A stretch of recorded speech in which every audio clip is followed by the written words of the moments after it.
বিদ্যে বোঝাই বাবু মশাই চড়ি শখের বোটে। মাঝিরে কন, বলতে পারিস সূর্য কেন ওঠে? চাঁদটা কেন বাড়ে কমে? জোয়ার কেন আসে? বৃদ্ধ মাঝি অবাক হয়ে ফেলিয়ে হাসে। বাবু বলেন, সারা জীবন মরলি রে তুই খাটি, জ্ঞান বিনা তোর জীবনটা যে চারিয়ানাই মাটি।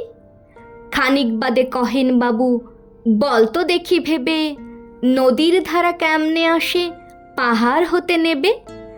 বল তো কেন লবণ পোড়া সাগর ভরা পানি?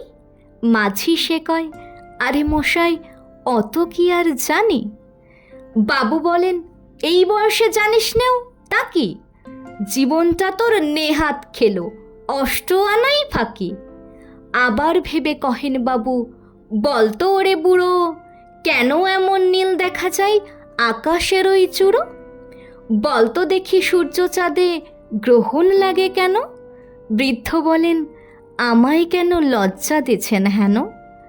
বাবু বলেন, বলবো কি আর, বলবো তোরে কিতা, দেখছি এখন জীবনটা তোর 12 আনাই বৃথা।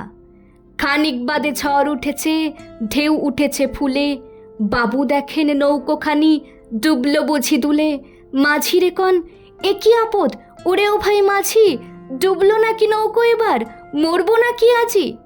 মাঝি শুধাই, সাঁতার জানো? মাথা নাড়েন বাবু। মূর্খ মাঝি বলে, মশাই এখন কেন কাবু? বাঁচলে শেষে আমার কথা হিসেব করো পিছে, তোমার দেখি জীবনখানা 16 আনাই মিছে।